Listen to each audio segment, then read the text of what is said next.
আমি তো একজন আপনাদের সন্তান, ১ নাম্বার, ১৩ ১ নাম্বার, ঠিক না?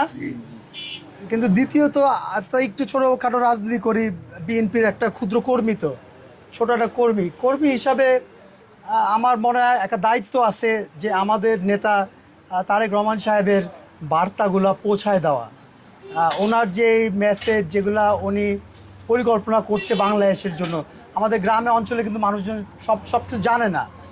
আমি যদি একটু ছোট করে বলি, আপনারা জানেন যে ২২-২৩-এর সময় যখন আন্দোলন চলমান একদম পুরো কঠিন হবে, তখনই কিন্তু উনি ৩১ দফা রাষ্ট্র কাঠামো কেমনে মানে ঠিক করবে, মানে পুনর্গঠন করবে দেশকে, সংস্কার, তখনই কিন্তু সে চিন্তা করে রাখছে। এখন এই সংস্কারগুলো এখন আমরা আবার এই ৫ই অগাস্টের পর সবাই একই সংস্কার। এখন এখানে ৩১ দফার মধ্যে কিন্তু অনেকগুলো আছে, কিন্তু আমি খালি একটার ব্যাপারে কথা বলবো, যেটা আমি মনে করি যে আমাদের গ্রাম অঞ্চলে আমাদের জনগণের জন্য, মানুষের জন্য খুব ইম্পর্টেন্ট। সেটা হলো স্বাস্থ্য খাতটা। আমাদের স্বাস্থ্য খাতে আমাদের কিন্তু খুব খারাপ, বেহাল অবস্থা হয়ে গেছে ১৫ বছরে, এই স্বৈরাচারদের অবস্থা। আমাদের কিন্তু প্রতিটা ইউনিয়নে ওয়েলফেয়ার ক্লিনিক আছে না? কিন্তু এখানে ১৫ বছরে কোনো ডাক্তার বা কিছু ছিল, কোনো নার্স ছিল না। কিন্তু টাকা বরাদ্দ তো ঠিকই হয়েছে, এগুলো কোথায় গেছে? আমাদের পরিকল্পনা, জনাব তারেক রহমান সাহেবের পরিকল্পনা, যদি ওনাকে আপনারা রাষ্ট্র ক্ষমতায় আনতে পারেন ভোটের মাধ্যমে, তাহলে মূলত স্বাস্থ্য খাতকে পুনর্গঠন কেন্দ্রে করবে। প্রথমত এই নিয়োগ প্রক্রিয়া যেটা আছে না, ডাক্তার গো, নার্স গো, টেকনিশিয়ান গো, এরা এই বিগত সময় কেমনে নিয়োগ হয়েছে, কিসের ভিত্তিতে? দলীয় রং, পরিচয় বা ধান্দাবাজি, পয়সাপাতি দিয়ে, মানে যোগ্য লোক কিন্তু ঠিক জায়গায় বসে নাই, ঠিক না কাকা? প্রথমে এই এই এই যেভাবে মানুষদেরকে নিয়োগ দেওয়া হবে, এটা সিস্টেমটাকে পুরো পুনর্গঠন করবে, সো দ্যাট যোগ্য মানুষ যোগ্য জায়গায় বসতে পারে।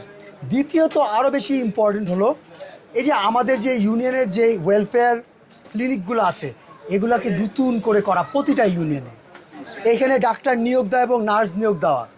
এটা কি হবে? ধরেন আমরা দেবিদ্দার একটা হাসপাতালের শহর না কাকা, হাসপাতালের অভাব আছে, কিন্তু গেলে কোনো চিকিৎসা হয়? কি কয়, টাকা পয়সা লয় ২-৩ দিন টেস্টিং করে পাড়া দেয় কুমিল্লা যাও, কুমিল্লার থেকে ওখানে কিছু না টাকা পয়সা লয় ঢাকায় যাও। আমরা হয়রানি হচ্ছি না? ধরেন যারা মধ্যবিত্ত, যাদের কাছে কিছু অর্থ আছে করলাম, যারা গরিব, যারা তাদের কি হচ্ছে? হ্যাঁ, তারা তো তারা দেবিদ্বার পর্যন্ত যেতে পারছে না।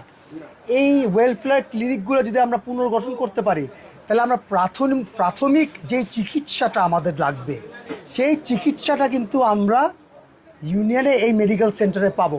ওখান থেকে ওই ডক্টর রিফার করবে যদি লাগে দেবিদ্বারে বা যে কোনো জায়গায়। এমনও তো হতে পারে যেটা দেবিদ্বারে নাই, সে জানে, সে ডাইরেক্টলি কুমিল্লা পাঠিয়ে দিল। ঠিক আছে। আরেকটা জিনিস হলো, যারা খুবই দরিদ্র কাকা, এটা খুবই ইম্পর্টেন্ট, কিন্তু যেটার মাধ্যমে যারা দরিদ্র তাদের জন্য স্বাস্থ্য সেবাটা সর্বজনীন, মানে সবার জন্য তাদের জন্য একদম বিনামূল্যে হয়ে যাবে সর্বক্ষেত্রে। যদি তাদের ক্যান্সারও হয়, এখন বাংলাদেশের গরিব দেশ, সবার জন্য তো এটা পারবে না। প্রথমে নির্ধারণ করছে তারেক রহমান সাহেব ওনার পরিকল্পনায় যে এগুলা যারা দরিদ্র তাদেরকে এই শায়েস্তা কার্ডটা দেওয়া হবে। এখন এইসব জিনিসগুলো যদি করা হয়, যদি আমরা একটা সর্বজনীন স্বাস্থ্য খাত চাই, তাহলে আমাদের নিয়োগ প্রক্রিয়া ঠিক করতে হবে। আমাদেরকে এক্সিস্টিং যেই সব আমাদের ফ্যাসিলিটি আছে, মানে আমাদের ওয়েলফেয়ার ক্লিনিকগুলো, এগুলোকে আবার চালু করতে হবে, ডাক্তার নিয়োগ দিতে হবে। এই শায়েস্তা কার্ডের মাধ্যমে এই ওষুধপত্র এগুলো কিন্তু রাষ্ট্র আমাদের জনগণকে ইনশাল্লাহ দিবে। তো আমরা আসলে সবাই কিন্তু এই বিষয়গুলো জানি না। আমি চাইবো যে আপনারা যারা এখানে আছেন, আপনাদের ঘর বাড়িতে কমপক্ষে পৌঁছায়, যে যদি তারেক রহমান সাহেব যদি পাশ করতে পারেন, রাষ্ট্রীয় ক্ষমতা যদি আসতে পারেন, ইনশাল্লাহ আলহাজ ইঞ্জিনিয়ার মঞ্জুর হাসান মুন্সিকে যদি আপনারা ভোট দিয়ে আবার পাশ করে নিয়ে আসতে পারেন, আমরা দেবিদ্বারকে একটা নতুন বাংলাদেশে একটা নক্ষত্র হিসাবে আমরা পরিণত করতে পারবো ইনশাআল্লাহ। এইটাই শুধু আমাদের লক্ষ্য ইনশাআল্লাহ। ঠিক আছে না? খালি দোয়া করবেন কাকা আপনার পাশে থাকার, যে মঞ্জুর হাসান মুন্সির সন্তান হিসাবে আপনাদের সাথে অনেক বছর ধরে মিশতেছি, ঠিক না?